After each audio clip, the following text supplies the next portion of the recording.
महाराष्ट्र चुनाव में फिर उतरेंगे हिंदुओं के त्रिदेव, पूरी स्क्रिप्ट तैयार, आरएसएस संभालेगा पूरा मोर्चा। हरियाणा की तर्ज पर अब महाराष्ट्र जीतने के लिए बीजेपी की टीम हुई तैयार। इधर हवाबाजी करता रह गया पूरा इंडिया गठबंधन, उधर महाराष्ट्र में बीजेपी ने रच दिया जीत का चक्रव्यूह। जी, हरियाणा विधानसभा चुनाव तो भारतीय जनता पार्टी ने बिल्कुल ऐन वक्त पर मास्टर स्ट्रोक चलते हुए जीत लिया, लेकिन अब बारी है महाराष्ट्र विधानसभा चुनाव की। और महाराष्ट्र का विधानसभा चुनाव जीतने के लिए बीजेपी ने हरियाणा में आजमाई हुई रणनीति को ही इस्तेमाल करने की योजना बनाई है। इसमें हिंदू वोटों का ध्रुवीकरण मुख्य एजेंडा है।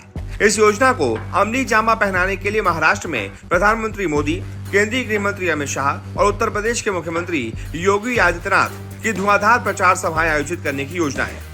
ये सारी योजना लोकसभा चुनावों में बीजेपी को आशातीत सफलता न मिल पाने और प्रतिकूल परिस्थितियों में भी हरियाणा की सत्ता पर बीजेपी की वापसी के लिए अपनाई गई रणनीति को ध्यान में रखकर बनाई गई है।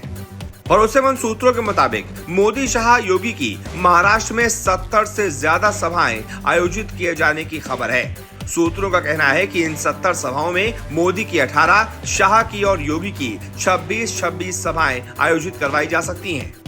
इसके अलावा महाराष्ट्र के गांवों में ओबीसी बनाम मराठा फैक्टर को लेकर उपजे जातिगत संघर्ष को ठंडा करने के लिए आरएसएस के स्वयंसेवकों को उतारकर हिंदू एकता का डोज पिलाया जाएगा। वैसे तो महाराष्ट्र में 44,000 से ज्यादा गांव हैं, लेकिन आरएसएस का फोकस मराठवाड़ा के 8,000 और तकरीबन विदर्भ के 15,000 गांवों पर रहेगा। आरएसएस के भरोसेमंद सूत्र के मुताबिक शहरों के कॉस्मोपॉलिटन कल्चर में रहने वाले पढ़े लिखे नौकरी पेशा वोटरों की तुलना में ग्रामीण वोटरों का ध्रुवीकरण आसान होता है, इसीलिए आरएसएस का सारा फोकस गांवों पर है। इसकी एक बड़ी वजह यह भी है कि शिवसेना उद्धव ठाकरे गुट हो या फिर शिंदे की शिवसेना हो, राज ठाकरे के मनसे हो या फिर प्रकाश अंबेडकर की वंचित बहुजन अघाड़ी हो, इन सभी का जनाधार शहरी है। कांग्रेस का ग्रामीण जनाधार है, लेकिन बीजेपी की ताकत बढ़ने के साथ वो कमजोर हुई है। एनसीपी का ग्रामीण जनाधार भी है, लेकिन वो ज्यादातर पश्चिम महाराष्ट्र तक ही सीमित है, जहां आरएसएस की दाल नहीं गलती, इसीलिए उसे आरएसएस की फोकस लिस्ट में ज्यादा महत्व नहीं दिया गया है। वहीं दूसरी तरफ लोकसभा चुनाव के नतीजों ने यह साबित कर दिया है कि शिंदे की शिवसेना और अजीत पवार की एनसीपी के वोट बीजेपी को ट्रांसफर होने के बजाय मूल पार्टी और बागी पार्टी में ही बट गए।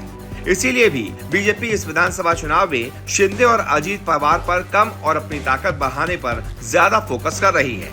और इसी वजह से 70 से ज्यादा सभाएं कराने की योजना बनाई गई है, जिसमें सबसे ज्यादा सभाएं सीएम योगी आदित्यनाथ ही करवाई जाएंगी। हरियाणा चुनाव में एक बार फिर से देख लिया गया है कि अगर पीएम मोदी के बाद भारतीय जनता पार्टी का कोई सबसे बड़ा और सबसे पॉपुलर लीडर है तो वो योगी आदित्यनाथ ही हैं। ये वही योगी हैं जिन्होंने हरियाणा का चुनाव ऐन वक्त पर अपने बलबूते पर रख दिया। योगी का स्ट्राइक रेट 90% से भी ज्यादा का रहा। इसी वजह से भी महाराष्ट्र में भी योगी से सबसे ज्यादा रैलियां करवाई जाएंगी, ताकि वहां पर भी योगी के चेहरे का फायदा उठाया जा सके और उनकी पॉपुलैरिटी की नैया पर सवार होकर भारतीय जनता पार्टी सत्ता में काबिज हो जाए। वैसे इस पूरे मुद्दे पर आपकी क्या राय है? जो भी आपकी राय हो कमेंट करके जरूर बताएं।